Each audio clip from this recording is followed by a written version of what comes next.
he goes, hey man, I just got the job up here in River Falls. You want to come up here? And I said, without even talking to my wife, I said, geez. Yep. I said, yep. I said, yep. When you want me to be there, what? Oh my what gosh. day? What do I need to do? And I didn't tell my wife anything until we got back to the city. And so to this day, so if you're watching at home, if you are married and you want to take up a job, talk to your wife first. Don't do it.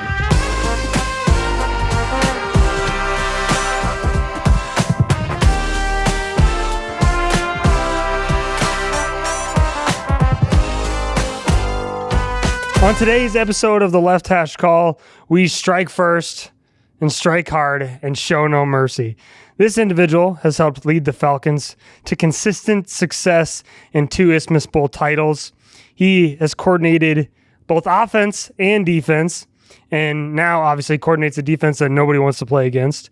He is the leader of the dojo and the sensei of the Cobra Kai Defense. Welcome to the show, assistant head coach for the UW River Falls Falcons, Coach Jacob Wissing. Hey, thanks, man. That's an awesome intro. I am. This is a bucket list one for me. I'm awesome. So pumped to have you on. Been a long time coming for this one, but so excited to have you on today. Yeah, bro. man, excited to do this. Really like the atmosphere we're at, and let's do it. Yeah, we're here for obviously Mega Camp tomorrow. Mm-hmm. Obviously one of the biggest days of the year for the staff, minus obviously the season. Yeah. So obviously we're coming up here talking about Mega Camp a little bit, but more so talking about you. Sure. Just getting right into it, you've had quite a unique career path, obviously, right? I kind of want to go all the way back to coming out of high school. What was your kind of recruiting process like, and how did you originally kind of get into the world of college sports? Yeah, I mean, the college sports for me was really interesting because I was not very good.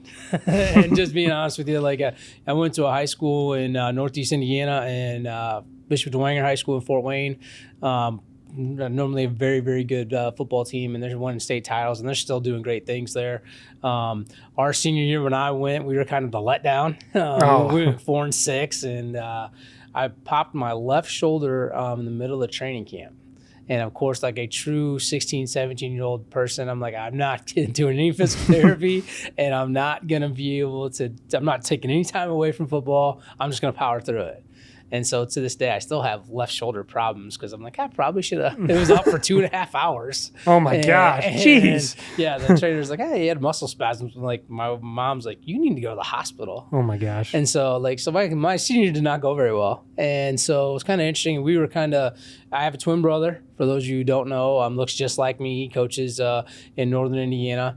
And so we were kind of going through the process where we wanted to go. And we really, truly were going, hey, can we go find a place to play football and get a good education? And honestly, it's cool that we're kind of doing this because I went to school to kind of be on ESPN. That's what I wanted to do. I wanted to be a broadcaster and wanted to be. You got that voice for it, no doubt about it. You got that personality for it too. It was like, hey, the founder of ESPN went to the school in Indiana called DePaul, and we're like, done. That's where we're going. And so we ended up going there, and we talked with the head coach, and the recruiting process was kind of like, now looking back as a coach, like really we were recruiting ourselves. We weren't really getting recruited, but it was really a good fit for us and our family. And we went down there and we looked at a lot of bigger schools, and that school just kind of fit with, hey, we want to do this academically. And then football was like, heck yeah, I want to play football. And like, if you guys will let me play football here, yeah, I'll play football here. And so we ended up going that route with me and my brother. And man, I just didn't look back. And so that was kind of the beginning of it to get me into college. And then, as a college football player, it was kind of the same deal. I actually ended kind of like you a little bit. So I kind of sympathized with, your situation. My spring of my junior year, I screwed up my ankle something fierce. And it was another one of those situations where I started actually in December, and I was like, something's wrong, and I'm just, we'll just tape it up and be fine, like old school. And I kept going to the trainers and it wasn't getting better. And then finally I would be able to go to spring practice, and back then we didn't have like helmets and balls and pads and all that type of stuff. We were just running. And so I'd be able to, and we do it like every other day. Yeah. And so I'd be able to do it one day, like taped up, and then I couldn't walk the next day. And it would be huge. And then the next day would come and I'd tape it up and I'd just go. then finally I had surgery, and they're like, yeah, you're out for at least 2 months. Did they tell you what it was? Yeah, it was so something with my peroneal tendon going behind your bone and your ankle Okay. was popping over the bone Oh. and shedding the tendon. And I'm like, Oh my gosh. yeah, it was painful. Yeah. But I just was like, well, we'll get something to keep it back there. Yeah. Oh and my so gosh. then finally they did surgery on it, but that launched me into my coaching career. And that was one of those like, well, I couldn't play my senior year, and it kind of it was really tough because I was on crutches all summer. Oh my gosh. And That's a lot. Yeah, that's a lot. It was just like one of those deals where it's like, oh my gosh, this is unreal. And I'm trying to go do rehab so I can get back. And my brothers are working in a factory, and I'm sitting at home hanging out with my mom, going to work out. So it was an interesting time, but got me on my path. Yeah. Did you always know you want to be a coach? Was that something early on, or was that kind of, that was kind of me too. Like when I was playing, I was like, what am I going to do after? It wasn't like, oh, I'm just going to coach after this. Was that kind of the thing that really got you into coaching, or how did that all work out? I think the biggest thing for me that got me into coaching, I never thought about it. And then I got into it there my last year at school, and I was like, hey, you know what? I know football. I love football. I like being around football. Let's go down this road. And I had I know you talked with Coach Walker before about, our head coach, DePaul, was great. Like Coach Nick and Coach Nick Morosis, and everybody calls him the Chief. He really impacted people's lives as a coach. And I'm like, whoa, like I can totally do that and see myself doing that. And so that was part of people always say, like, coaching is kind of a calling. It's not really like kind of what you do. That's kind of the way I felt about it. And that's kind of the way I still kind of feel about it. But that was kind of what, like, hey, I can really impact people and help people. I know obviously we're playing ball, but the lessons you can teach through that was just incredible. And what was your first your first coaching job? Was that was that DePaul? Well, my first student assistant job. Okay. Yeah, that was at DePaul. Coach McMartin, who's now the head coach at Central, he was our line guy, and he called me in the middle of the summer and was like, hey, what are you thinking for the season? And he's like, I know you're banged up. And he's like, I use another set of eyes on the sideline. I'm like, yeah, man, let's do it. And let me tell my brothers that I'm going to be coaching them, but that was interesting. Yeah. Oh yeah. I can imagine.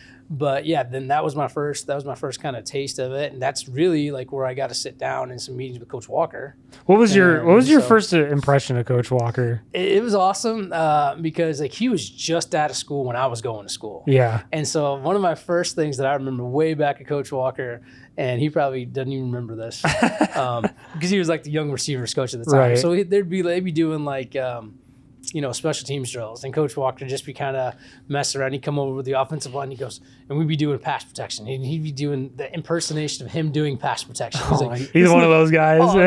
He's like, it's not that hard. He's like, you just punch and retreat. And I just remember him doing that so vividly, like, and just, I was just laughing at him because he was so, but it was, and just being around him, obviously as an intense guy, competitor, but like as a young guy, it's like, holy cow, like, he was on the path, right away. But it was that always, for whatever reason, like being a college player, and I was like, there's a lot of, that's where I, kind of started realizing you can have a little bit more fun. There's time to have fun. And there's time to kind of really lock in a little bit. Right. So you don't have to don't take yourself too seriously, because if you do that, then it kind of, but that was my first like playing with Walk and then kind of coaching with them and seeing some of that type of stuff that following year. What was different with kind of coaching or playing while Coach Walker was coaching and then jumping on a staff with him?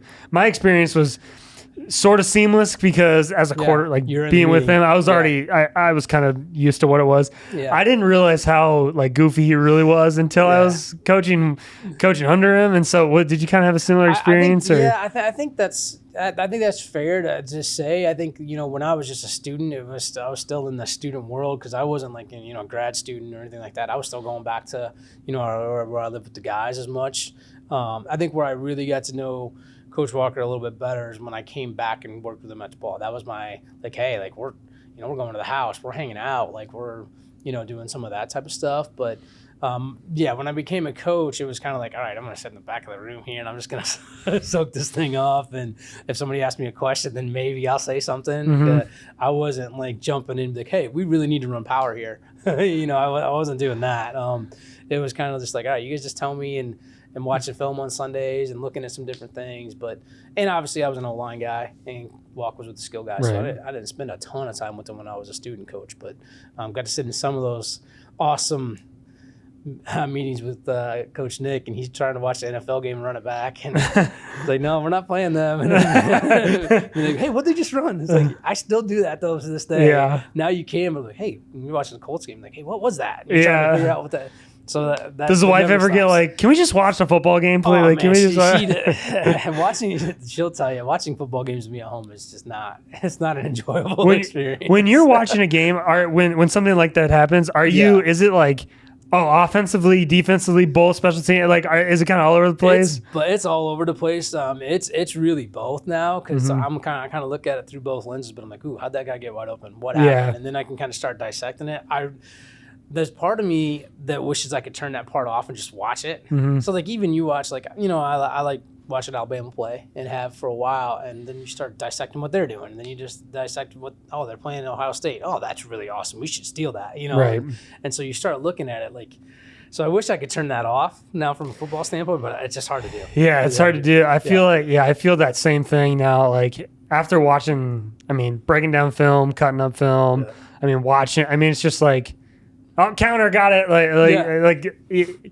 Versus like when I watch a game with my mom, she's like, why do they keep running up the middle? I'm like, Mom, you got a good point here. Like, why can't they tackle the guy with the ball? Can they just tackle him? What's the deal? And I'm like, oh, okay. Yeah. No, but I want to go through some of your coaching stops. Sure. Alfred, Norwich, and St. Joseph's, and then obviously DePauw. Yeah. I can imagine that each one kind of taught you something different.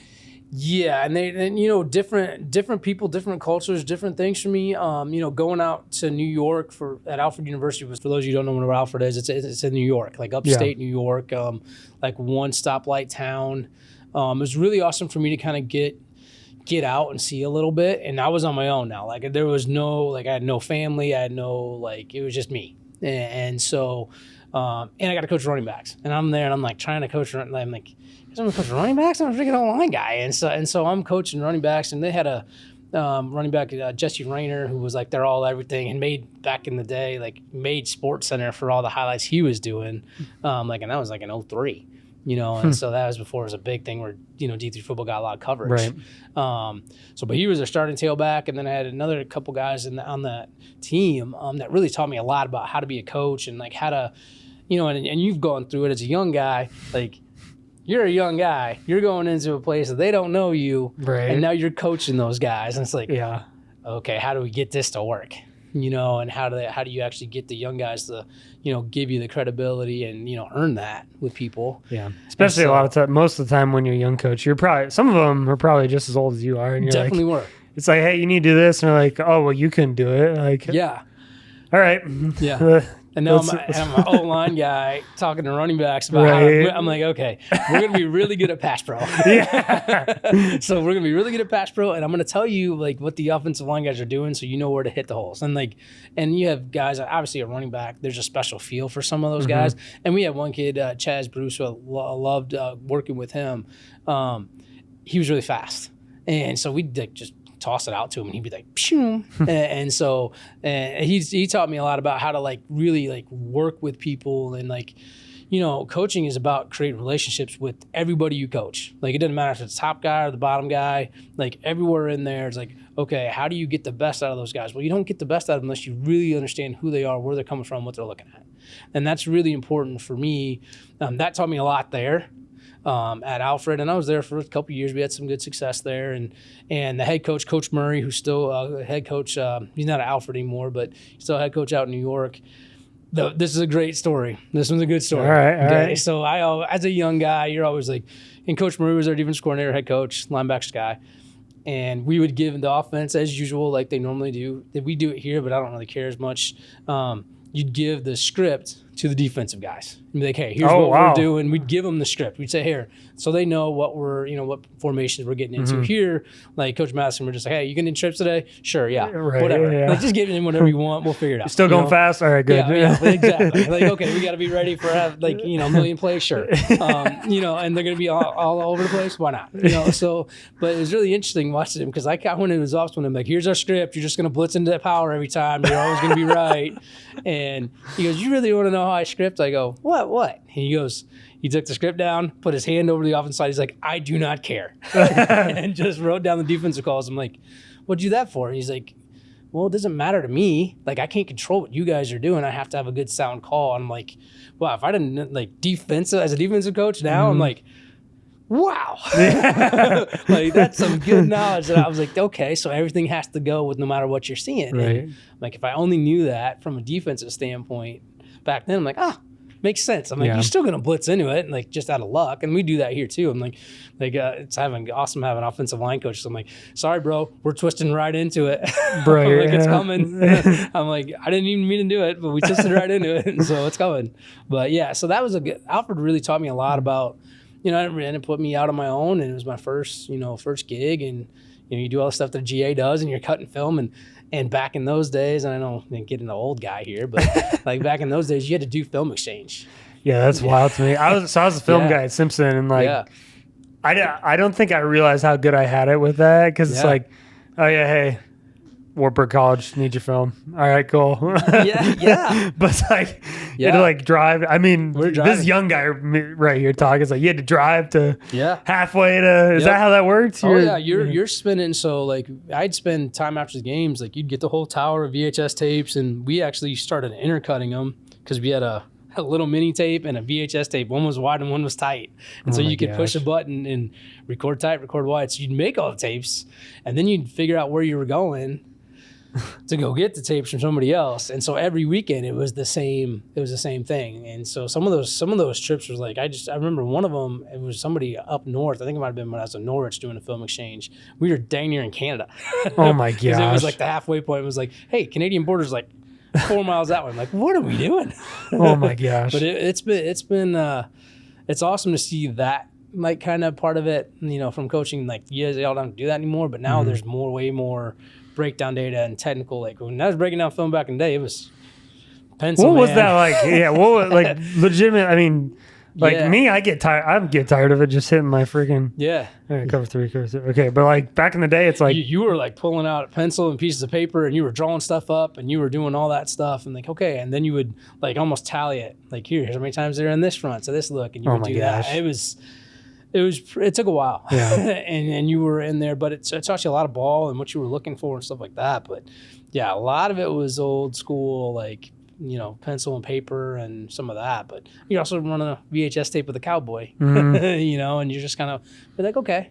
So it was fun. But that place taught me a lot. And I think as young coaches, you get into some of that stuff, and it's like, well, we got to do this, I got to do that, and it's like, well, it's important for the rest of your career so you know how to do that. So then you have somebody that's doing that for you on the other end. You're like, okay, I understand that this not going to get done in 5 minutes. Like, it takes a little while. Or, you know, you put guys in situations where, you know, hey, that's 5 hours worth of work, man. Yeah. Like, at least 5 hours worth of work. Like, you can't expect it done in a half hour. Right. And so, like, an understanding, you know, some different things with people. And does that as a coordinator now, you know, I know Walks always talks about, like, do what it takes. Like, don't just do the busy work just because that's what we've done forever. Yeah. Do you feel that same way now that, like, you're obviously in, you know, you're leading the unit and you're obviously been doing that for a while. Do you feel that way now, or do you still feel like, hey, we still got to get, like, there's still a certain amount of things that we do need to get done versus, like, just creating busy work for ourselves? Yeah, there's like your basics. Right. Like, your basics you have to do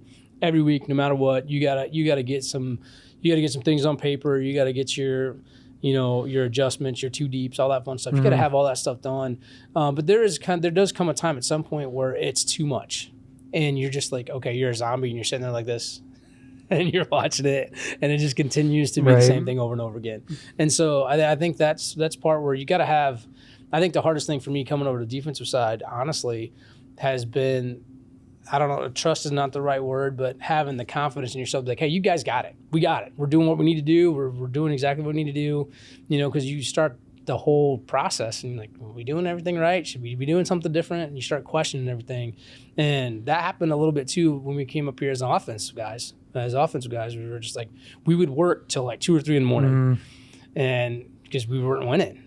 And so we tried, and we weren't very good. Yeah. And so we tried everything we possibly could and we still weren't winning. Yeah. And we're like, okay, at what point are we kind of overkilling this thing a little bit? Like, we can't go through every look we're gonna get. We got to be able to trust the guys that can go do it and give them some more ownership of it. But yeah, I think you got to each week you got to have your own thing. And for me, as a dad and having a family, there is a little bit more of, okay, man, get your stuff done and get the heck out of here. Right. Like, you guys got to have lives outside a little bit. And some guys are all football, all time. Like, you can talk to Coach Masson at the bar on Saturday night. He's talking ball. It's like, hey, what do you think we had this series with like 8 different plays in one call? I'm like, oh, yeah, I mean, yeah, it's like my third MIG pick, but let's go. Yeah, I know, right? And so it's like, at some point, like, there's guys that are always like that. And there's times when that's going to happen, like, especially during the season. And my wife always rolls her eyes when we go do that. She's like, can you just turn it off for like an hour? And like, just give me 10 minutes. Yeah. And it turns into an hour. Almost there. Yeah. So I think there's some of that when you start really kind of breaking things down and like having young guys kind of really learn their craft a little bit. But then you got to let them like do what's good for them. It's been awesome for me working with Coach Wood because you kind of see his growth with it too. It's like, I'm leaving him alone. He's just doing his thing. Right. Go do your thing. Like, tell me what we're supposed to do. And like, he's like, well, you're the idea guy and Wood's the guy that makes it happen. I'm like, no, man, we're just you just do your thing. And if we need to make something happen, we'll do it. But it's been really awesome to kind of see some of that too in some of the young guys that we work with. I want to talk about your process getting out to here because obviously you've been with Coach Walker once. Yeah. What was kind of that process like then getting hired here? Yeah, boy, it's a story my wife would love to tell you. So that was down in Tennessee working in a place. We weren't very good, and I wasn't overly happy there, to be honest with you. And I knew we weren't going to be very successful and some of that type of stuff. And over Christmas break, I had heard Coach Walker was kind of looking up here, and we had talked a little bit about it. And so we were actually driving home for Christmas. Me and my wife, she's from Terre Haute. We actually went up and bought a car. We bought a car in Terre Haute, Indiana. Okay, and we were driving back to Tennessee. Walk calls me while I'm in my truck driving back to Tennessee by myself. My wife's in her car. He goes, "Hey man, I just got the job up here in River Falls. You want to come up here?" And I said, without even talking to my wife, I said, "Yep." I said, "Yep." When you want me to be there? What? Oh my what gosh! Day? What do I need to do? And I didn't tell my wife anything until we got back to Tennessee. And so to this day, so if you're watching at home, if you are married and you want to take up a job, talk to your wife first. Don't do it without. So, but she knew I was looking. It might be a possibility. But I was like, yeah, we just got a new car. You can be here by yourself for a little bit. And I literally 2 weeks later, I was in my truck with everything I could go, and we were up here. I had been to Wisconsin twice in my whole life. I knew that River Falls had played in the WIAC, so I'd heard about that. I didn't do any research on like, okay, how good are they? What are we walking into? All that fun stuff. As a young guy, I'm just like, hey, I'm getting out of here. I'm going up to Wisconsin. I know the guy who I'm working for now. And it was a very, very exciting time. And then they're like, hey, you got to teach. I'm like, I got to teach? Like, what the hell? I'm like, okay, cool. I like teaching.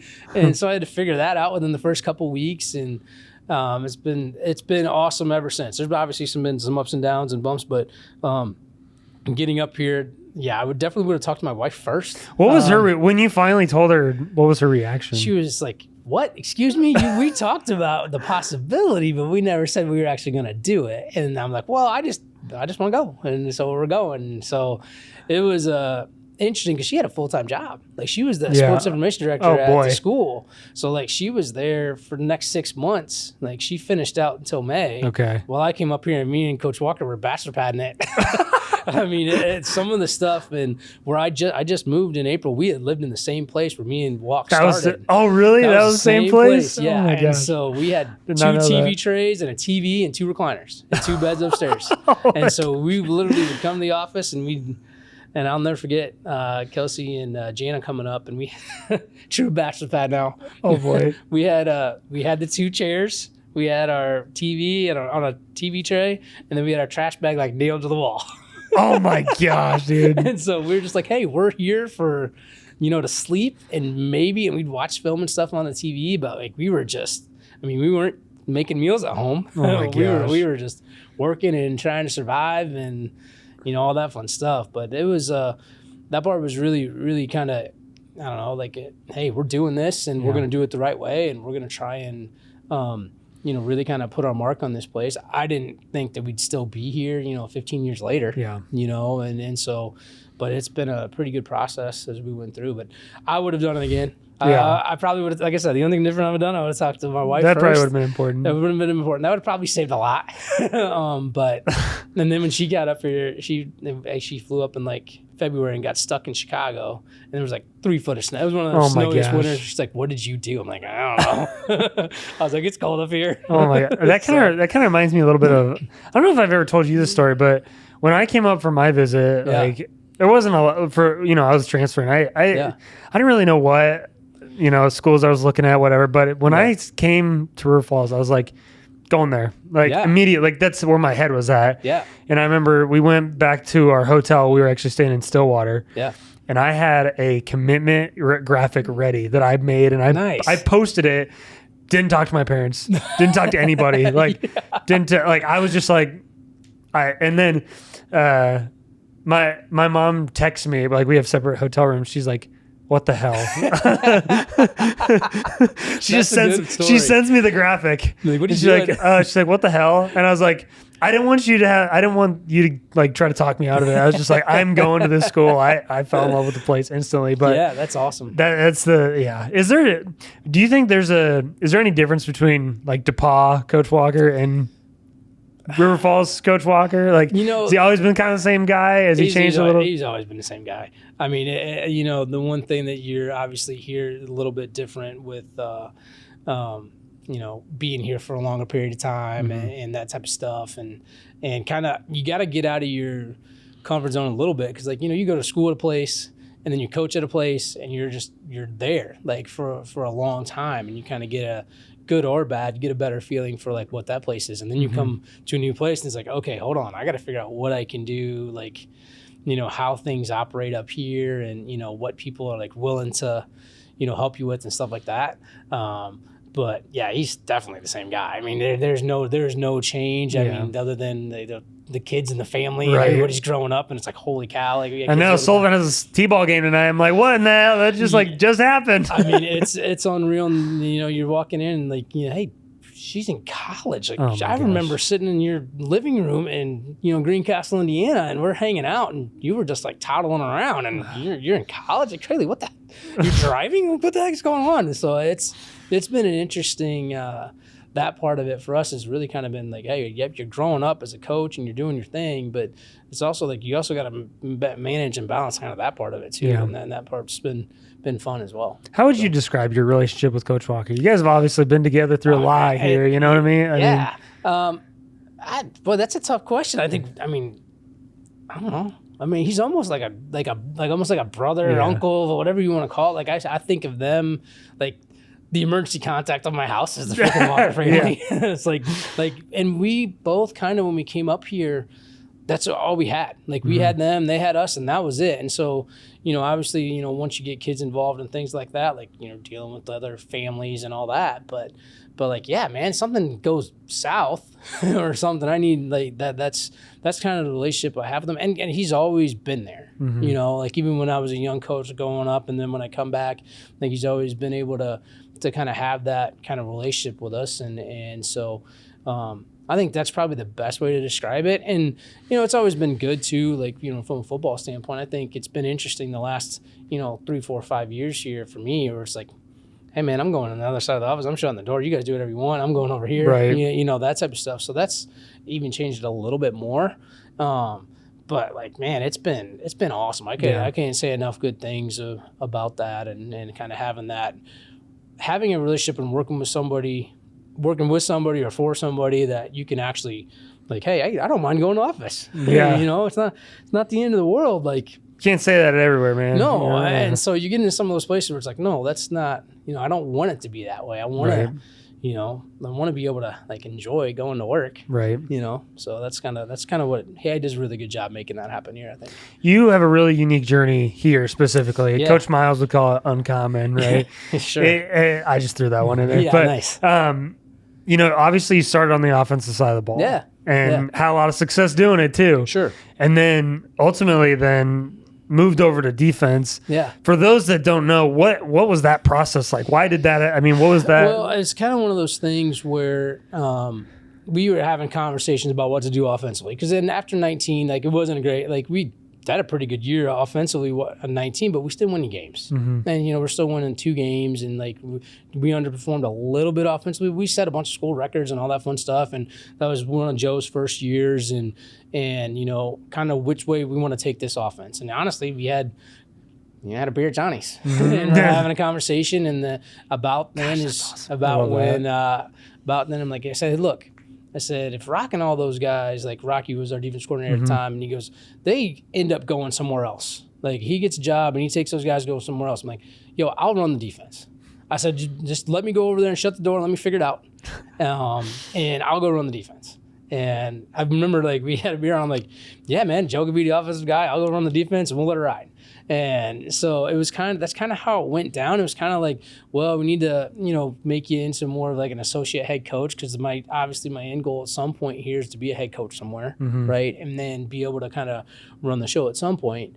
So we were kind of going to transfer, that anyway. That's kind of when I got my like associate head coach title or whatever. And my job was trying to keep stuff off his desk if at all possible. That's at least why I see it as. Like, let me handle all this stuff that really we don't want it to get up there. But we had a beer at Johnny's and we're like, hey, here's what I think we should do. And if this happens, then let's do it. And next thing I know, those guys all get a job and go somewhere else. And I'm like, okay, here we go. Well, we're taking over the defense, and let's go to work on how to do that. And Jason Wolf, who was with us at the time, he had been a defensive guy, and he had a lot of stuff that I really kind of leaned on him a little bit to get us started. And Coach Wood has been with me since the beginning. But it was you want to talk about questioning yourself as a coach. You're going from the offensive side to the defensive side. Like you have guys, thank goodness for my first couple year linebackers. They're like, hey, this guy's coaching linebackers. And I'm like, he's telling us to worry about guard pulls and why they said. And I'm like, yeah, man, they'll tell you everything. Like, they're going to tell you everything. Like, I'm your spy. Like, I love it. They're going to tell you everything. Say it before. I love that. Yeah. And so just look. And then I had to teach, I had to really start teaching defensive guys ball. Like, here's what they're trying to do. Here's what it looks like. And so for me, it was kind of to be honest, it was kind of reinvigorating of my career, myself, my like coaching. It's like, okay, I have this big Rolodex of offensive line drills that I've been doing for, 10, 12 years. I'm like, okay, we're doing this one. And you learn a couple here and there and you just keep adding to it. Okay, linebacker drills. Okay, let's go to some clinics. Pedal and drop, baby. Like, let's go to some clinics and figure out what we need to do and how we need to do it. And it was thank goodness for COVID. Like, that whole year where we got to practice and kind of really perfect our craft and see what's going to work and what's not going to work. I think if we would have had to play, games that first fall, I don't know what would happen. Yeah. Because we learned so much from going against the offense and like doing some different things. And, but that was a very interesting transition, I would say, in my coaching in my life. Now it's like, I've had my wife ask me, like, are you going to be a head coach? What are you going to be, offense or defense? I'm like, I don't know. I'm like, I kind of, there's a little bit of difference in like what you can control. Like I feel like you can control more on the offensive side because you're getting in sets, you're getting in personnels, and defense is a little bit more like reactionary, and you have to know like, hey, your defensive call has to hold up to all this stuff. Right. And so, but whoever you hire as a OC or DC isn't going to get anything past you. It's like, no, I've seen that's that. not going to work, man.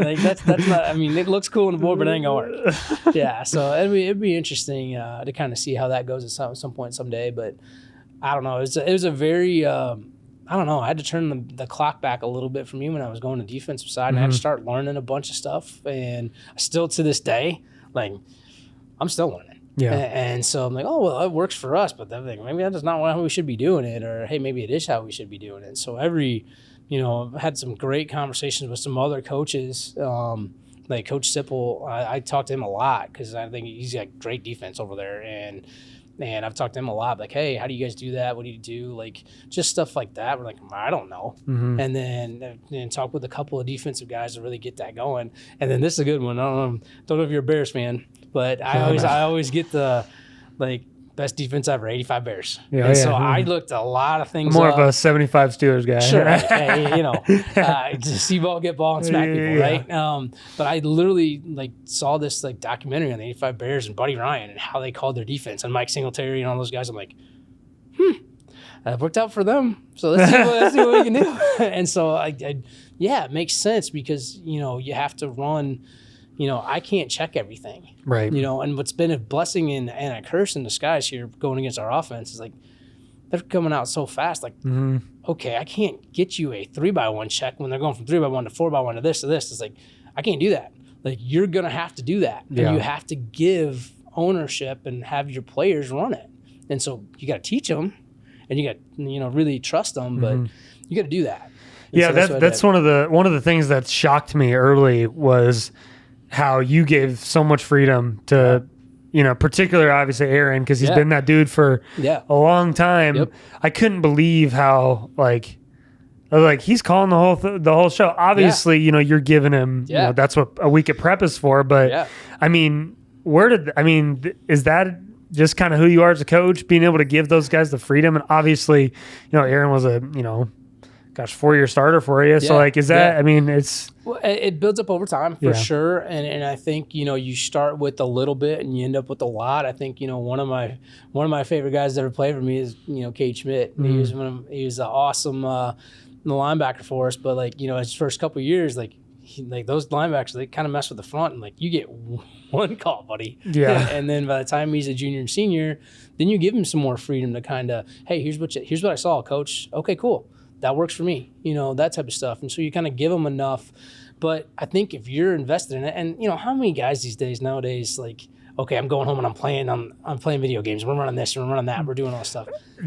It's a good point. I mean, it is. I mean, some of these guys are nuts when it comes to be on the sticks. I mean, that Madden tournament, you see guys checking fronts, and I'm just running 4 verticals, man. I know, right? And so how do you get guys to take ownership of it? And it's like, okay, well, what'd you see? Okay, you saw that? All right, because you're playing. I always tell the guys all the time, look, I don't play. I just coach. And come Saturdays, I'm a big cheerleader. We may make some adjustments here and there, but I'm just like, heck yeah, man, great job. And so that's a great call. But and it did come from Buddy Ryan. He was having guys checking like that, and I saw that, and I'm like, yeah, I'm not going to be able to give them everything. And so, obviously when you're younger, you don't get a lot. You get 1 or 2, right? You don't get the whole playbook. You get 1 or 2. The older you get, the more specific we get. We kind of go through that type of stuff with our game planning and stuff. But it's I don't know. I just believe in it, and I believe in giving the players the power to do some of that stuff, and then it becomes their own. Yeah. And then it's like, hey man, you guys got it. Did you throughout a week of prep, would it be hey, these are the 5 calls we're going with this week, or is it once you get to year 5 with Aaron, it's hey man, if you call something from week 2 of 2021, go for it. There's a little bit of, hey, especially if we have guys with their experience like that, they can see something and get to something like that. Hey, we should run this. Yeah. And they'll definitely do that. Part of the ownership thing for those guys is we have them in a game plan meeting. We have the safeties in the game plan meeting and linebackers in the game plan meeting. Say, hey, here's what they're doing out of this. Here's what we think would work best. And then you go practice it and see if it works. And yep, it works. Hey, you feel comfortable with it? Because, you got to go do it. I don't get to do it. Maybe you feel comfortable doing this, or maybe your corner's a better matchup here or whatever. So we give them a couple of options, but each week in a game, in a prep week, it's all right, they're running this, and we get very specific on, situations and down distance and all that fun stuff. And here, on first down, run this. On second down, run this. Hey, nope, you can run on either or, so it's a lot on those guys to try and really figure it all out. But then at the end of the day, you get 4 or 5 days to go through that. Right. And you go through that stuff and you do the situations, and then it's yeah, man, you're letting it rip on Saturdays. Right. So, but there's a little bit of the young guys, it's always awesome because they get paralysis with analysis and they're slowing down and they don't know what they're looking at. It's the kid that's been on campus for a week is calling something that's deep, and you're no, we're not doing it. No. That's why it seems wide open right now, man. Yeah, and you'll get the you'll get some of the older guys turn around and be like, no. like we had some stuff going on in the spring where we were rolling through some safeties and things like that, and obviously not having Aaron. Yeah. But we got Gage, who's a little bit more seasoned at linebacker, and he'll turn around and be like, no, that's not what we're running. Not a good idea. Call something else. So but you get the guys kind of that, that sense of ownership and that type of thing. It's like, hey man, it's your deal. Like how you hold people accountable and what you do.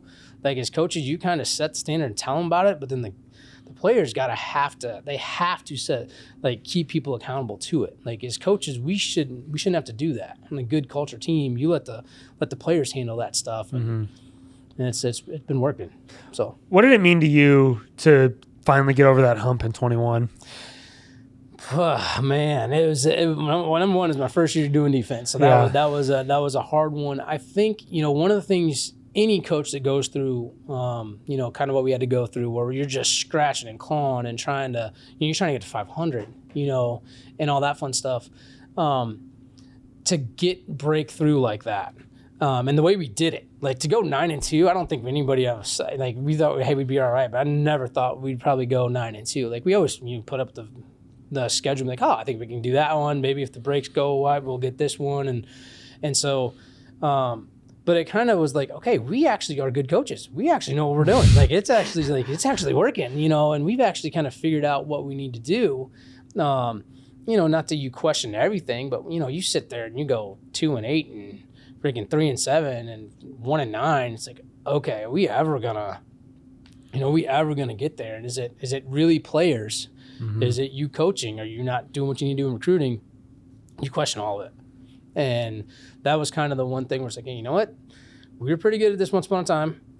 We struggled for a long time. And hey, we actually really do know what we're doing. And I think as coaches, it's hard to kind of go through that. And then you kind of see somebody, like I saw somebody this weekend at a camp coaching. And I was like, dude, you're a good coach, man. That was awesome. You got me. I was watching this dude coach DBs. I'm like, wow. But like coaches don't say that to each other. Right. Like they don't go up to him and be like, hey man, you did a really good job today. That was awesome. You know? And so like, but when a coach says that to you, like that, for example, mega camp last year, I was working the quarterbacks, and Caleb Carrill, he was the OC at St. Thomas at the time. Now he's at Georgetown. Yeah. He came up to me right after I was done working the drills, and he's like, hey man, you crushed it. And I was like, it's like the nicest thing. Yeah. Right? It's just, I think that having that humility versus, a lot of people try to, big time you and try to do that sort of thing. And, that never makes you feel very good but having somebody that's like, hey man, you crushed it. Like someone that's on a different team than you, probably looks a little different than you, whatever. It's like, there's something special about that. One of the cool things that happened to me, I never thought it would, but I'm down in Sewanee and I'm coaching O-line. And it's one of those deals where the season's not going great, but there's this guy across the street from the practice field. And he's always kind of watching practice. And I didn't know who he was. Like older guy, like Sewanee's kind of a retirement community type of thing up in the middle of Tennessee.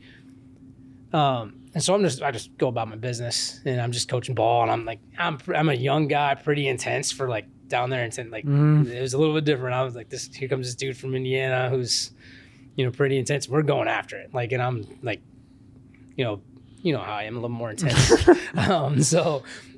So we go, we're about 3 games into the season and there's this Hall of Fame banquet. And I'm like, as a coach, I'm like, Hall of Fame banquet? I don't know anybody down here. It's like, I'm 3 games in, we're 1-2. Like, it's not going well. And I go meet this guy, Johnny Majors. And turns out he's the guy that's been watching practice. The old football coach. And I introduced myself. I'm like, yeah, I'm the O-line coach. He goes, oh, no, you're not. He goes, you are freaking running the show out there. He goes, I love it. And he goes, you're doing a great job. I'm like, what, me? You talking to me? And, so it was like, wow, yeah, because I don't like talking about myself. I don't like this is probably the most like I'll ever talk about. Well, I'm glad this is the place. And my wife's like, you should do more. Like, I'm like, that's not really my MO. But like, yeah, that's you kind of like he says that to me, and I'm like, holy cow. Mm-hmm. And I've always had that kind of sense of, I don't know, like, hey, you're trying to do something like kind of like what Coach Walker does here. Like, hey, you're playing for somebody that played before you. Well, you're coaching somebody that like you're in their tree. you know. And like when I went back to DePaul, when I was coaching for WIAC, Coach Nick Story, like he would just sit there, like he'd park his car, like he drove, like Coach Nick, man, he old school. Like he like literally would drive it to where he was on the practice field. Oh and my so gosh. the O-line would be here, and he'd park his car like right here, like up by the track, and he'd come in for the specialist and do work kickers, and then you go leave. I'm sitting there and I'm running, and like Coach Nick was a big like no cursing guy, and so as soon as he was around, I was like, okay, I got to really clean it up. I've gotten worse since I've been up here, so I got to clean it up still. But he was always like you could always kind of feel like it was almost the angel on your shoulder, like, hey man. And so I was coaching like I normally would, and I just see him standing over there on his car, and he's just watching me coach. Like I'm looking at you, and I could see him like over your shoulder, and I'm just coaching, and I'm like going after it, and I just see him do the like head nod. And he gets in his car, drives away. I'm like, oh boy. I'm like, Chief, how am I doing? He goes, oh, it was good, man. It was good. I'm like, but it's just one of those things where you don't get a lot of that feedback. So like I try to like, hey man, you're doing a good job. Like you get a young coach, and like, hey, here's not a compliment sandwich, but like, hey, here's you're doing a really good job with this and this and this. Keep going, you know, and like don't let somebody like discourage you because it's not what they would do. Like it's good. Like keep going. So when I say Cobra Kai Defense, what comes to your mind first? Ooh, that's a good question. Last night when I was getting ready for this, and I actually saw the Jaden Smith version first. Sure. Before I haven't seen the old ones. Yeah. I've seen the old ones since, but I was researching and doing I have some good questions for you at the end. But what does that mean to you? I think to me it's kind of an attacking style. Like you're trying to like really kind of, like I said, you don't have a lot of control defensively. I think you can control like some of the things that you can control. Like you can control your physicality and your effort and your relentlessness play. Like people was like, well, strike first. Yeah, you want to get people, you want to get at them first, right? And you want to be hard and physical with it. And then like everybody's like, well, there's no mercy. You guys are being jerks. Like, no, like if somebody's struggling and they're not getting yards against you, then I don't want everybody to take a deep breath. Right. And so that was one of the first things that I saw, when you get a defense, and this is really more from the offensive side, if a defense has got you on the ropes and then all of a sudden they take their foot up the gas a little bit and give you a little bit of life, that leads to a lot of life. And so I'm like, well, if we're up 3 scores, then I want to win by 3 or 4 scores. I don't want to win by 2. Right. And so, that's kind of what we kind of live by. Like, it's like, hey, let's be aggressive. Let's attack. Let's be confident in our ability. One of the things you watch the old school, like Karate Kicking movies with the Cobra Kai guys, those guys were like supremely confident to the point of like being jerks. Oh, right? yeah. And so like you have to be confident in your own ability and what you're doing and how you're doing it. Like, and you see guys, oh, we're playing this really, really good team and we're playing this really, really good receiver.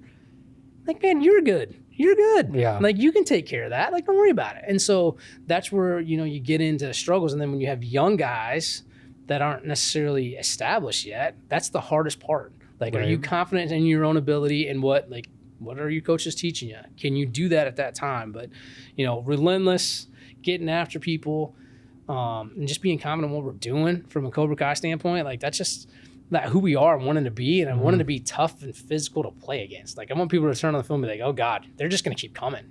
And that's kind of what we want. That's what we want to be. And it's whether it's, 20 guys, 25 guys, 30 guys playing at a time, I don't care. Yeah. Just send it.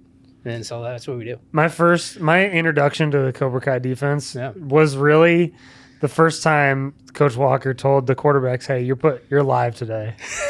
I'm like, wait, really? And he's like, oh yeah. I'm like, well, Caleb's got a yellow jersey. Why don't I get one? But totally get it why. But I remember like one of those first plays. It's freaking Calrosine, and Caleb Johnson, and I'm like, I'm running like quarterback power, and I'm like, oh, I got this, and then just fucking pummeled. Like, I'm like, oh my gosh. Like, I'm like, all right, I guess we got to go do this again in about 0.25 seconds. But the physicality you guys play with, it is, nobody wants to play against you guys. That's for sure. That's the goal, right? And one of those guys that plays with that did play with that relentless, energy is Mike Brown, for example. Absolutely. That dude. Absolutely.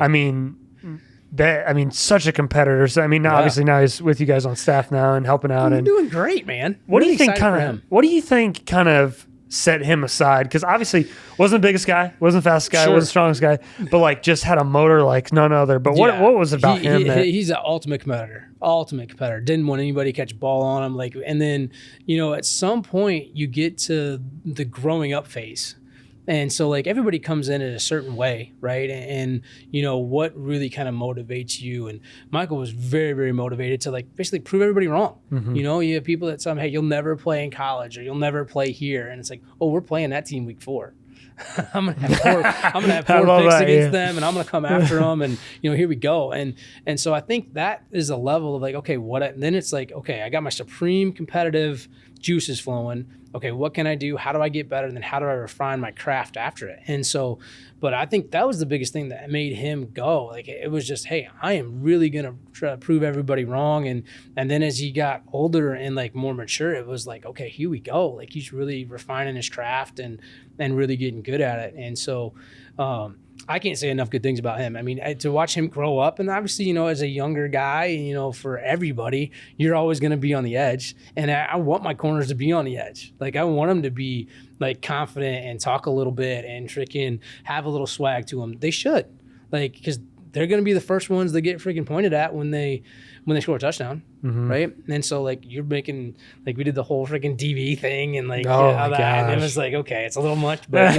whatever. And so, like, every practice we're doing that, I'm like, guys, it was a 10-yard overthrow. You don't need to do that. Yeah. You make a play, you can do it. Like, but offensive guys will definitely give it back to you. Yeah, like, I know. Yeah. And like, so I'm like, and then you get one where you're like, hey, you knocked it down, LBs, So, but so it's been an interesting thing for him. But I think, you have a lot of players like that they get into that, hey, I'm going to be ultra competitive. I want to win every rep. I don't want to take off any reps, and so I just can't say enough good things about him and his, maturation level, from the first time he started going, from his freshman year to his senior year. And it's like, yeah, he's the guy you want to have on your team, and you want him to go out there and play well. And now I am super excited to have him join our staff, because I know it's, for a guy that's played at that high level, you're doing something right. And the other thing too that happened with Mike and a lot of our guys as they got older, they become football junkies. Oh yeah. And they can't get enough of it. And they're in the office all the time. And it's like, hey, what are we doing here? What are we doing here? It's like, man, we got like 4 months before we have that game. Yeah. It's like, I don't know yet. but I got some time and I'm just watching ball. And it's like, you guys just watch ball on a random Tuesday night? Yeah, why not? That was one thing that was wild about those guys is like they're not like going out and partying. They're not going and getting into trouble. Like, we're watching Third Down Close from Georgia Tech. I'm like, shit. Yeah, I know. It's like, hey, what's Alabama doing here? I'm like, what? What are you watching Alabama for? Like, it's sweet. Like, fine, let's watch them and see what they're doing. So, but that's, always learning, getting in craft, like really maturing as a player and knowing what you can and can't do. And then just being that ultra competitive. But to have him come on our staff and be able to give that insight, man, I'm super excited. Do you have a welcome to the WIAC moment? I think everybody does. I certainly did when I played Stevens Point while I was at Simpson. I've said it a lot. And I'm like, oh boy. Like, I remember playing Stevens Point, and I've told the story before, but they come in, they beat the crap out of us. And this is in 21. Yeah. And, we lose like 28-14, or maybe it's 35-14. I'm like, that team's probably going to go win their conference. Yeah. And then, like, I remember after the season, I wonder what Stevens Point ended up doing. And they're like, oh, yeah, they had lost every game in the WIAC. Yeah. And I'm like, what is the deal with that conference up there? And then, like, obviously I get up here and you guys were like, yeah, it's the best league in the country. I'm like, yeah, I played Wartburg, big deal, which is a great team. But still, it's like, like that's like every week. Weekend we got. I know I've had a few where you're looking at some guys and you're like I remember coming up here my first couple of years, I'm like, where in the heck are they getting all these big dudes? And like, we didn't have any big dudes. Right. And they had a bunch. And I remember the one, it was at Eau Claire. And Eau Claire was kind of rolling when we first got up here a little bit. I mean, they were kind of like 500 mid-pack or whatever. And I looked down there, I'm like, I'm watching their D-line warm up, and they're bigger than just about every one of our O-linemen. I'm like, they got 15 dudes down there that are bigger than our biggest guy. And so I'm like, oh, we're in trouble. Yeah. And so like that one, and then obviously, going to Whitewater early and you're like, all right, we're in trouble. Yeah. We're in, like, this is completely apples to oranges here with what we're dealing with and going down there. That was kind of a interesting one. And then, I kind of like, for us now, I give it a like welcome to the WIAC when we're playing teams that don't know about the WIAC. Like, I've said that a couple of times where, hey man, this is WIAC football. We're gonna smack you. Yeah. And we've had a couple vivid moments for me where we've been like a power pass with a pick. We had Tyler Halverson. He's hanging up in the locker room here somewhere. And he just like they were playing man coverage and he came down and smacked the safety, knocked 3 guys down. It was awesome. Oh my gosh. It was definitely illegal nowadays. But like in 2013 when he did it, like it was a team from Texas, and we just whacked him like, hey, welcome to the WIAC. We hit people. You can't play man coverage. We're going to smack you. And they kept doing it, and we kept doing it.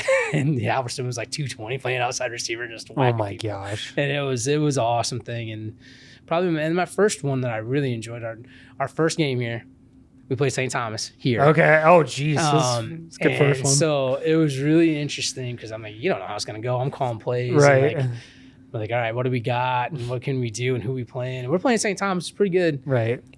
We go on a 10-minute drive to open up the game. I think I called power like 15 times. Oh, my gosh. And we're in the I formation, fullback, tailback. We had Yogi at fullback and Taylor Evers at tailback, and we just pounded it. Just pounded it. I think we ended up kicking a field goal. We go 10 minutes, kick a field goal. But I was like, yeah, man, we're going to be okay a little bit. And so, the physicality of this league. And, like, I've been in a lot of leagues. Like I've been on the East Coast now in a couple different places, coached D2, been down south. Like the football is just completely different. And like when you really tell somebody who's never been up here, oh yeah, we played Whitewater once, but no. Like that's every week. Yeah, it's not, that is every week that you have to buckle up and you have to get up for every game or you're going to get beat. And so that's just something that it's very stressful at the end of the day. It's fun because you're a competitor and you're like, I don't want to go play somebody and beat them by 60. Right. Like, that's not fun for me. That's actually makes me more nervous now as a coach because I'm like, oh, God, who's going to get hurt? Right. Like, in a game where we're going to win by 60, like, I don't want anybody to get hurt. Yeah. Like, if you get somebody to get hurt and we're in a game and you win by a touchdown, okay, I can live with that. Like, but those are the most nerve-wracking. They don't help you. Mm-hmm. Like, I'd much rather play a battle like against a really good football team for sure. Yeah, for sure. I want to talk about my first summer on the staff here. Yeah. One of the things that it didn't hit me right away, but then eventually I knew what you were doing. Yeah. Every morning. Yeah. When I walked into the office. Yeah. I hear this little guitar strum, this little strum. And it's Big X the Plug, Texas, every single morning. Yeah. And I never understood that. I'm like, why do we keep playing the song? Yeah. And then it's like, I'm from Texas. And then eventually it caught on to me. Like, oh yeah, we're playing a team from Texas this fall. Like, but that's exactly who you are. It's like that every single morning. It was like, that's just who you are, man. Yeah, like, I got some weird quirks, man. But it's really my musical taste is all up and down. But we got that one. I'm like, yeah, we're gonna listen to this dang song every day. And we're gonna learn about it and we're gonna hear about it because like you play a team from Texas and they're really good and you better be ready to go. And so that was kind of a motivating factor. I also still have it. I have a shirt that my sister's from Texas now. She's living in Texas, live right outside Austin. She got me a "Don't Mess with Texas" shirt. I love it. And so I still wear it. That whole spring I wore it to work out. So it's good. Obviously Stetler put the highlight video to Texas after he beat.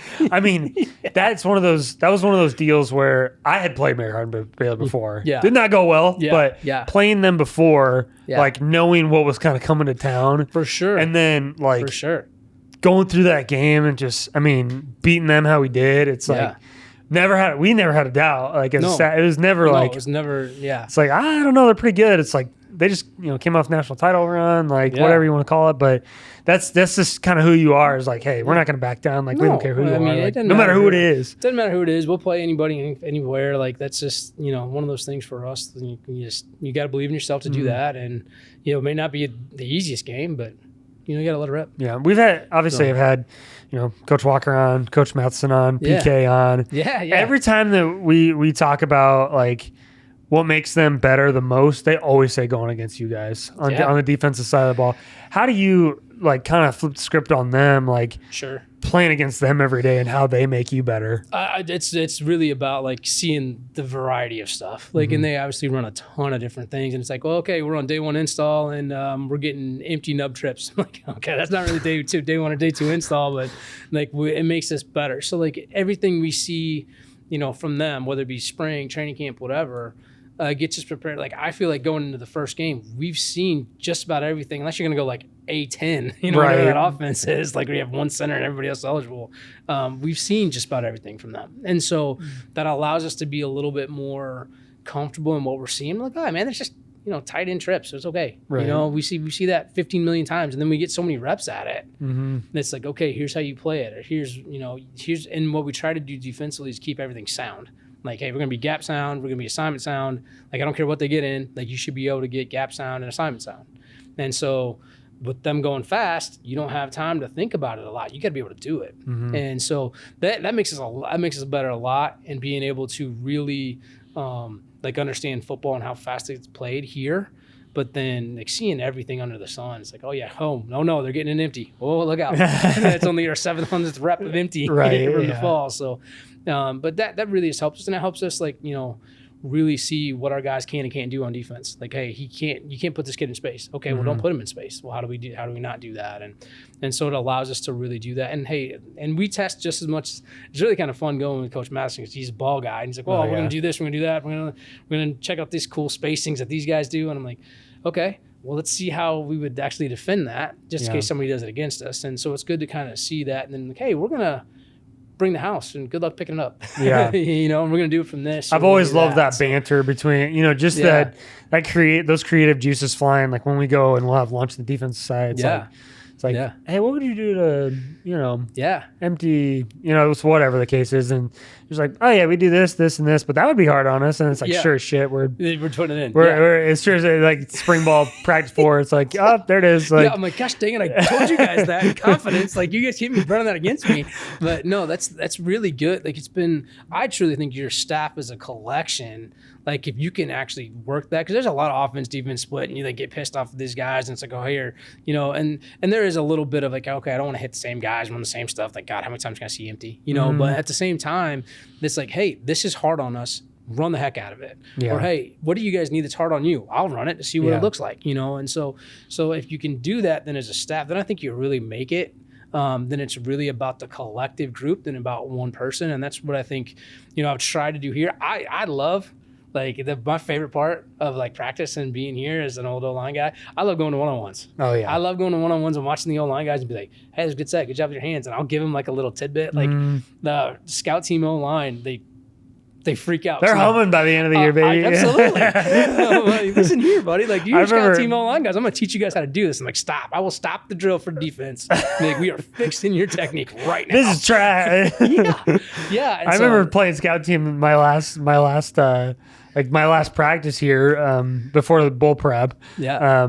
And you're just like, hey, he's going to go here, you're going to go here, you're going to throw it here. I'm like, well, shit, all right, fine. And I'm like, sure enough, all right, great. You're make it as hard on these guys as humanly possible. That's one of the things I love about you. I want to talk about Coach Wood for a second. Yeah. You mentioned he's obviously been with you since the beginning. Yep. One time, we were talking and he's like, my job as my job and my role is to make Coach Wiss's vision come to life. Yeah, he says that a lot. Yeah. What is that? What has Coach Wood meant to you over the years? I mean, it's been awesome working with Coach Wood. I think one of the things for him is he's a really, really, really good young coach, and it's awesome to see the stuff that he does, like the analysis that he does, and right now he's working on some AI stuff that I'm like, dude, I'm freaking 40-something years old. I'm like, what are you talking about? And he's like, you just put it in here and you do this. And I'm like, okay, cool. Do whichever you want. But having somebody like him that I can really rely on and trust him to go do what he needs to do and really get those guys right in the back end. Cause there'll be times where I'll say something to the corners or safeties and he'll be like, hey man, we don't do that anymore. I'm like, oh, okay. I'm like, okay. I'm like, well, why is he lining up right there? He's like, oh, cause we did this and this. Like, cool, sure. And so, all right, I'll shut up. Yeah, okay, that's fine. And then there'll be times where all right, here's what I need. Yeah. Here's what I need here. Cause we do a little bit for everything that Coach Wood does with our secondary, it's a phenomenal job in the pass stuff.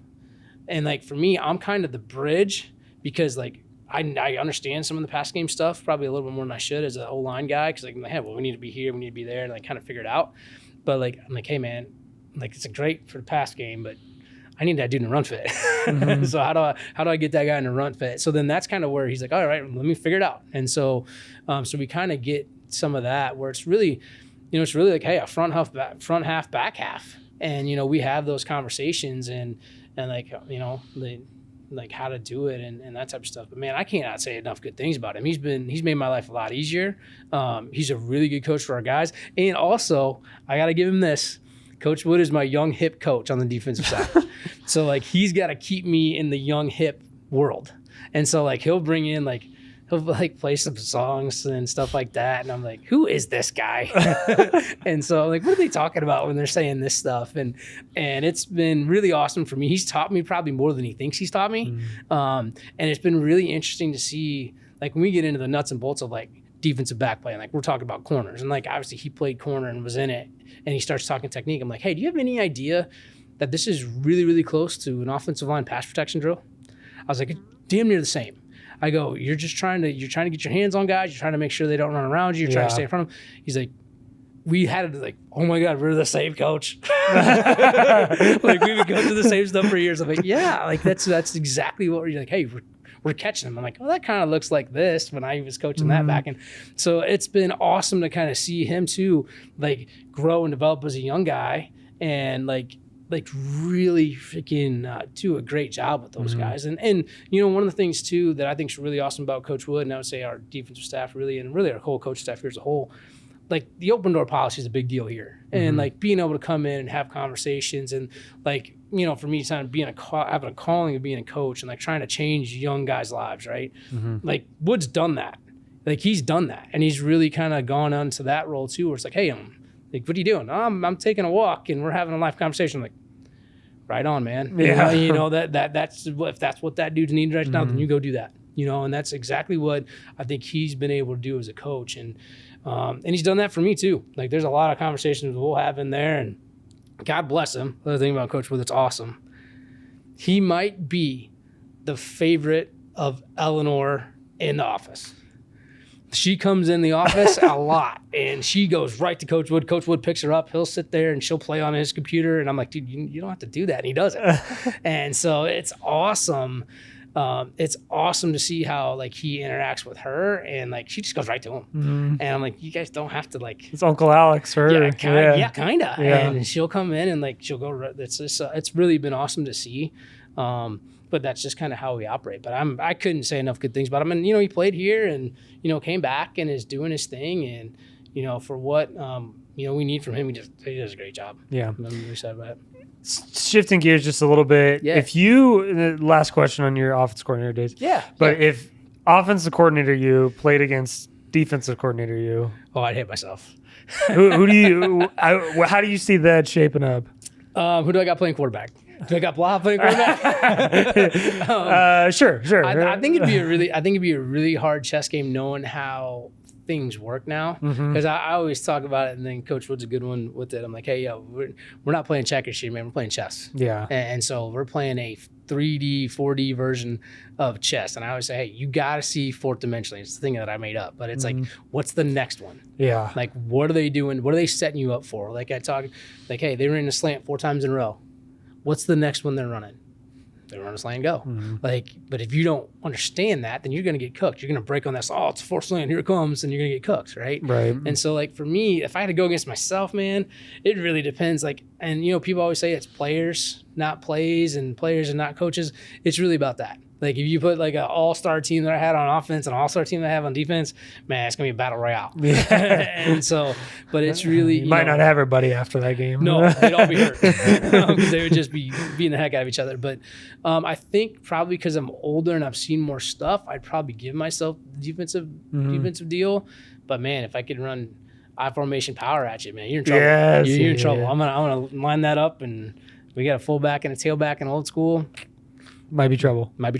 One of the things about you that I just love is how you empower people. Yeah. And you are come with me, let me lead you here versus, you need to do this bossy type guy. Why is that for you? I just think that's how it works for me. Like a lot of people don't love being like, told what to do. Like you got to kind of be like, all right, well, this is your idea.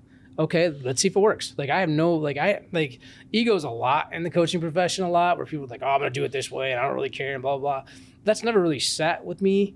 Like as a even as a young coach, it's like, no, like I'm not going to treat people that way. And like, yeah, I want you to be the best version of you. Like in this, like sitting here with you is awesome. Like I'm excited that you're doing all of this, right? And if you're enjoying it and it's what makes you happy, heck yeah, man, let's do it. And so like I want that for really pretty much everybody I come in contact with. And so, can I help them get there? Not, hey, well, I'm going to pull you with me, like whether you like it or not. Like sometimes that's for my kids, but like that's like, hey, like let's figure this out. How do we work together to get you where you need to be? And maybe I can help you along the way. And so like that's just the way I think I operated. Like I never wanted to be like, well, if you don't do it this way, then you're an idiot. Well, cool, but like that doesn't work for me. And so like I just want people to be able to be like, hey, like me and Coach Wood have it all the time. Like, hey, well, what if you tried the technique like this? Well, I want you to do it this way. Okay, well, cool. Try it. It sucks. All right, cool. Do it your way. You know what I mean? And so that's fine. But like I just want people to have their own, I don't know, like power to do things. And if you can do that, I don't know, that's more fun for me. Like I love seeing guys go be successful and like get degrees and like go that's like go be a good dad. Like sweet, that's what I really want. That's what really like what I want to happen for everybody. So if that happens, and that's great. I think you and I really got close on our recruiting trip down in Arizona. Down Tucson. That was one of the most fun I've ever had recruiting, most fun I've ever had as a coach. And you taught me a lot about not just, there's still a lot of things that we talked about in that like 20-hour car ride. I felt like it was a long car ride. I think it was like we woke up at 5 and we were there till like freaking whatever. But it was battle. It was an awesome time down there. And one of the things that I was just enamored by is when we would go into schools and you would not be like salesman. Like you weren't like, look how great our place is. It's awesome. Like you got to come here. It was like the first question you would always ask is like, what do you guys want to know? Like what's important to you guys? Why have you taken that approach as a coach? I just feel that, you get to know what people are looking for and what they want out of, education, football, whatever. And so like, what do you want to do? What do you want to do with your life? Where do you want to go? And like, what are your dreams and aspirations and how do we get you there, and I don't love the car salesman pitch. Like I just don't think it fits to what I am. Like we're blatantly honest, here. Like I'll give it to you straight. Like, hey, maybe a year or two before you can play here, or hey, like you could play right away. I don't know. And so for me, it's really about finding the needs of the person and what they need. And, the hard ones are the guys that don't talk. And so I think that's really like, how do you get them comfortable to get them to talk to you? Like, well, okay, what do you like to do? What do you want to see? And where you want to go? And so you have those conversations, especially when you're, especially when you're not in the region recruiting, when you're out of state a little bit. But like that to me, I'd rather have those I just want to have a conversation with the guy. Like, I don't want to be like, oh, here's the cool pictures. And like you're going to see that. Like, let's have a real conversation. What do you want? You want to go do this? You want to go do this? Okay, I got a place for you. Okay, that's not going to fit. So it's okay. Right. But here's what you should do. Like, and then I get my dad advice going.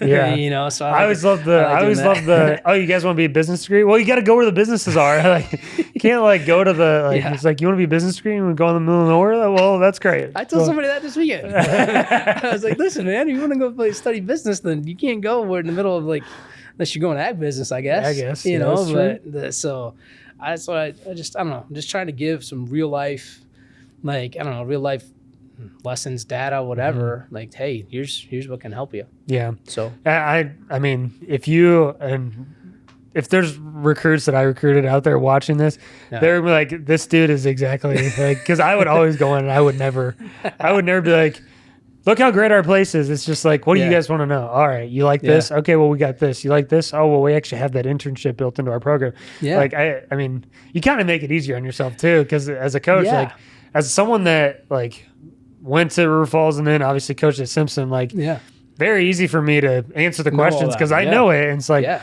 oh, what's your, business program. Like, well, shit, I actually was in that business program. Or, Right. you know, what's it like? What's your training staff like? What's your strength coach Yeah. like? It's like, oh, well, Yeah. it's pretty easy for me to tell you that. Get it teed up, man. You tee them up and let them go. And so I don't know. I just think it makes you more real because you're having that conversation versus telling them something that you've rehearsed like a bajillion times. And like, I don't think that works. Yeah. I kid you not. I learned, I mean, that was one of that car ride was like it's still very special to me. So That's awesome. That's awesome. I want to. This is kind of funny. This doesn't look very good on me. That's but all right. let's talk about this. My first summer here. Yeah. I played slow pitch softball with you guys. Yeah. Yes. I would just like you to have your recollection of transfer quarterback, supposed to be this decent player. Like, I want to hear your recollection of that time. Yeah, it wasn't a good look. It was not a good look. I mean, there was, and there's a lot of good, funny softball stories, but really interesting for you. Like, how can this guy, like, there's no way he can be good at football if he's this bad at softball. Like, you can't hit. And then, but, you know, I will give you a little credit. Your first couple were not good. And then over time, you did get a little better. Figured it out a little bit. And you did figure it out a little better. Somebody taught me how to put the bat next to me. Like, I just could not figure that out. And so it got better, but it was not very good. And I'm not the best softball player either by any stretch of the means, but I was like, okay, all right, we can maybe put him in right field. He's a quarterback, a young guy. Oh man, like they're seeing the ball and angles and stuff like that. So it's been interesting to kind of see some of the guys kind of play with this over the years. But that one still sticks with us to this day. It's like, man, we really need to tell the guy. I don't know if we need to call that dude, but it was good. We obviously appreciate you coming out. I was just like, oh, this is great. Like, I can't wait to play. And then like I started like, long story short, essentially what happened. The biggest thing that happened is I never played baseball. I never played t-ball even growing up. Probably should have led with that. But if like I get the ball on the ground, I know I can get to first base. Right? That's all I do. Absolutely. But I did not quite understand after you swing the bat, whatever happens, if the ball goes off the bat, what to do with the bat. Yeah. And so like the first time I just like threw it and hit the ref, and I was just like, and everybody kept saying, "Hey, Seth, you're not like you just take the bat with you, man. Just take it." So I literally would just roll the bat to first base every single time. Yeah, it's not one of my finer moments. There's been some great softball stories, but you had some really good ones there when you first started. And almost killed Cat one. Like, oh man, he's not even gonna make contact. It's unreal. But I really got good at the swinging button. I was just like, yeah, all right, let's just hit it to the pitcher. He's not gonna be able to run up and get it. I'm just gonna get my way to first just base. Make a little contact and have some fun. But you know, for that one, I think it's really interesting too because I love like having some of our players, like our former players or whatever, because just the relationships you build with that is so much, like it's so much different. Like you get into a different, like, oh man, WIAC's really competitive, man. Like, oh my gosh, I know I should have caught that, but come on, man. Like, so maybe looking at me like that's staring me or something. And so like it's been really good. It's good for us as staff to kind of get out and do something else. Like you don't really get to have a hobby as a football coach, but kind of. What do you think makes River Falls so special? Oh man, I wish I could put my finger on it. The community is awesome. Like, and as I've grown up here and kind of been here now for 15 years, like it's a great community. Like it's that part of it, the town school relationship. It's all like kind of one big thing. The school itself is big enough and small enough at the same time to really kind of care about the people here. And so like, it's not like the biggest, glitziest, glamorous place, but at the end of the day, I think there's a lot of really good people here. And so you get in with good people, whether it be our coaching staff, like our coaching staff gets along really, really well. There's a lot of people in the athletic department that I have a lot of respect for. Like I see Coach Cranston almost every day when he's working out, and we have those conversations, right? And so, but like it really kind of sucks you in, and it kind of makes you feel like home, even though like I'm an outsider, man. I'm an Indiana guy, and so like I'm not a Wisconsin guy, and so like I don't understand the whole Packers freaking Vikings thing. I don't care. Well, like I don't get it, and everybody like, so it's a little bit different than that, but like, man, it's just a great little small town, great school. You just get that kind of feeling, and now even more so now that we're being successful, it's like, holy crap, where's everybody coming from?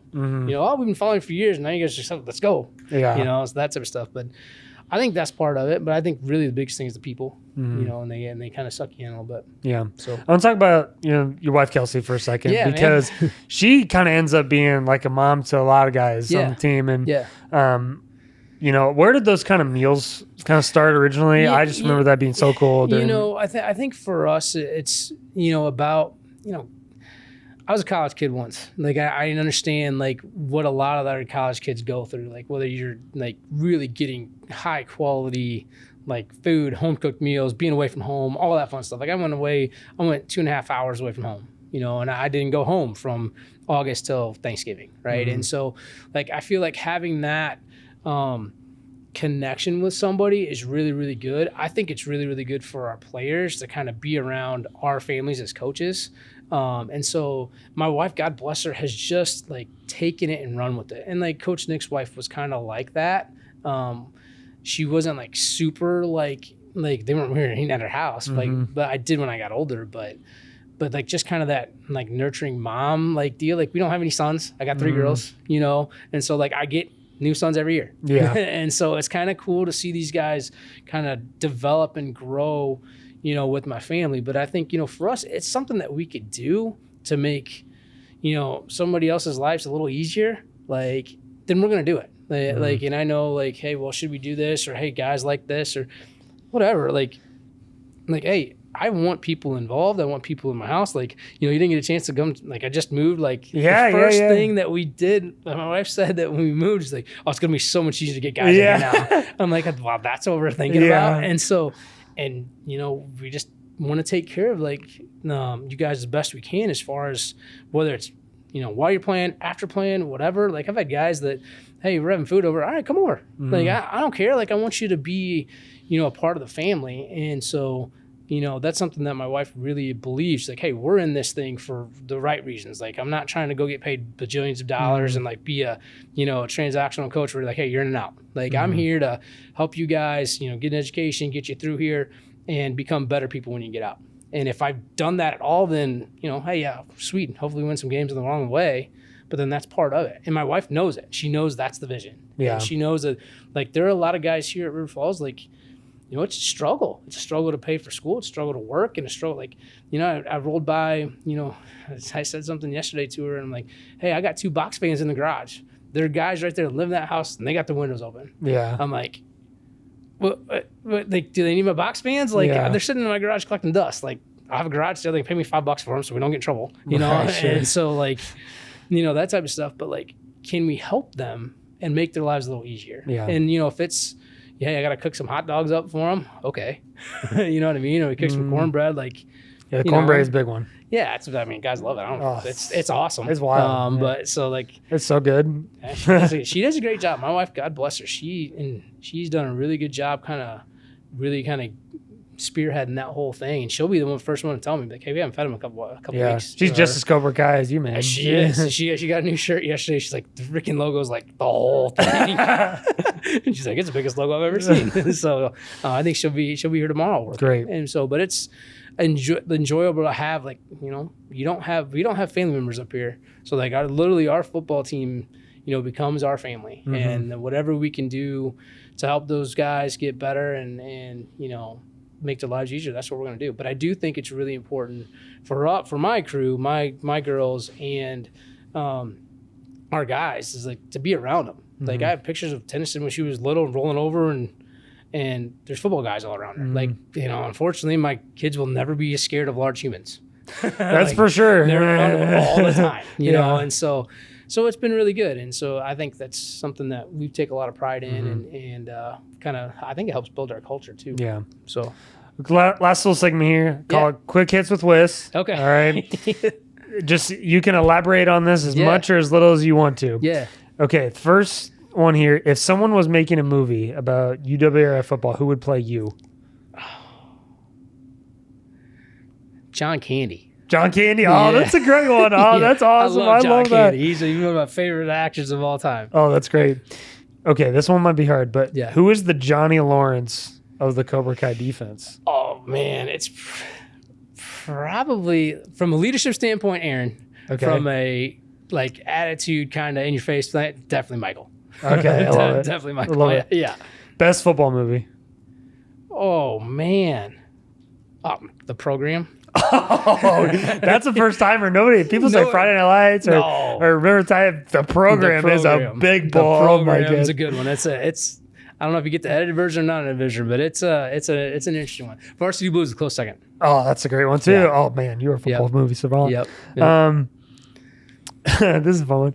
Who is the one Falcon football player all time that you would trust to live in the woods the longest? Oh, to live in the woods the longest? David Scarro. Okay. No idea who that I is, think he did that. Him or Phil Martola. Those guys were very country, very oriented, could do it. Close second would be the Snakes. I would trust Wadman and Lytle to go do that. Those guys have skinned a bear. I've seen it. So that was granted it was hit by a car, but they've skinned a bear and so I think they got good survival skills too. There's a few on our football team that for sure can do that. The woods might have to survive some guys. No doubt about it. No doubt about it. Toughest offensive coordinator or toughest scheme that you've ever had to go against in the WIAC? Oh man, in the WIAC. The hardest probably one in the WIAC. Or maybe a particular year or defensively, Coach Iggy, who's at Stout, now he's going to lacrosse. They've been really good. Yeah. I got to give him props. I don't love the stuff. The guys that pointed ran some triple last year. I'm like, oh God, no, I don't deal with that. PD's really good up at Oshkosh. They always kind of keep you honest a little bit of what you're doing. Like you can't cheat it. So I think probably those three that would be the hardest ones. But I mean, everybody's got their own challenges, and everybody's really, really kind of got their own. Like, okay, well, you got to figure out how to do this week, or that's what I think makes football so fun. Yeah, each week's different. It's like, oh, this week you're gonna get tested here and here and here. Next week you're gonna get tested here and here. So, yeah, pretty good. Football phrase that secretly drives you nuts. Football phrase that drives everybody nuts. Gosh, secretly drives me nuts is probably see ball, get ball. See ball, get really? Yeah, wow. Because like everybody defense is just see ball, get ball, and you just tackle the guy with the ball, and so that one's probably the biggest one. That's probably the biggest thing for me. Like, yeah, you gotta know what you're looking at. So like, there is a little see ball, get ball, like in defense in general, but she's like, man, there's way more to it than that. Come on, man, give us a little credit. So. Okay, if the Cobra Kai defense was a band, who would it be? Oh, gosh, I had some thoughts myself, but I want to hear yours. I'm not a big band guy, but it's gonna be somewhere like in the 70s and 80s. Yeah. Probably Guns N' Roses. Yeah, I was gonna something like that. I was gonna say something like that or Motley Crue or something. Something like that. Maybe Kiss if you go all the way back. That's a good one something too. Like that, or just heavy metal, something like who does Black Betty? Ram Jam? Yeah, Ram Jam. Yeah, we actually have. Oh, that's a great quick story. I know we're doing quick hits. No, it's great all right. Story. So if you ever watch the video Black Betty, okay, if you watch it and you pull it up, and if you don't think the lead singer is Isaiah Carls, we're gonna have problems because we literally pulled up like, what is Carls doing on? Because he looks just like him, and we're like, oh man, that's so awesome. So we'd watch it. And I love that. Coach Range would be like, it's Carls. That's Carls. Awesome. I love that. Carl's my bus buddy for 2 years straight. He's an awesome dude. Yeah. Last thing, what's one piece of advice that you would give to the next generation of coaches? Oh, God, there's so many. I think one of the things as you go through it, like be the best of what you can be where you're at. Like I feel like there's a lot of transitional stuff going on in our coaching profession where it's like everybody's looking for the next one and like, hey, what do I do now and how do I go? And then they always keep learning. You're never gonna have that's the beautiful thing about me on defense. Like I'm not a seasoned defense coordinator. I've been doing it for 4 years. It's like you better keep learning or you're going to get behind, so you got to keep learning, but like do the best job of where you're at. But then also like, don't be afraid to leave where you're at if it's not fitting you and it's not filling your cup. Like if you're surrounded a place and everybody's yelling and screaming and they're MF and M guys all the time and it's just not who you are, then it's okay to get out of there. Like, it's going to be hard, and it's a hard like risk to do it. But like, if it's really kind of getting you in a bad side, because like, I'd love to tell you that every football coaching staff out there is awesome, and they're all super supportive, and they're all doing things the right way, and they're all like in it for the right reasons. But there's some that just are not. And you get around some of those guys, you can also learn from them. You can also say, hey, like, this is not who I want to be as a coach, and it's not what I'm going to be as a coach. Okay, then. But I think that's the biggest thing. Don't be afraid to really invest in where you're at. Don't be always looking over to find the next greener grass, and really. And I think the other thing too for me, and people ask me this some, but like, I think loyalty is a big deal in this profession, and like really kind of like taking care of the people who've taken care of you, and really kind of do that. Like, I feel, a great responsibility to our young coaches coming up. Like, if I ever get a head coaching job, it's like, okay, well, I'm going to take care of some of these young guys that I know need to make the next step. I think for me, like, he doesn't know it, but like, if I ever got a head coaching job, like, I'm calling wood, and I'm like, hey man, where do you want to go? So like, that's, and some of these young guys joining our staff, it's like, yeah, it's my job to, really get them prepared for what they're doing. But yeah, man, if you can just keep learning and really like, try to be the best of where you're at, and everything else will fall into place. Like, yeah, if you want to chase that dream, chase it, but then understand where you're going and what you're doing. But man, you got to do it for the right reasons. You got to be, in it for what you're doing. Yeah. So that's what I would say. Thanks, boss. Yeah, man. Appreciate you, dog. Yeah, man, absolutely. That was awesome. Thank you for listening to the Left Hash Call. For more episodes, you can go to Spotify, YouTube, or Apple Podcasts. And be sure to follow us on Instagram, TikTok, or Twitter, and even Facebook if you're into that. And I would really appreciate you subscribing, following, or just continue to listen. We'll see you next time. Peace.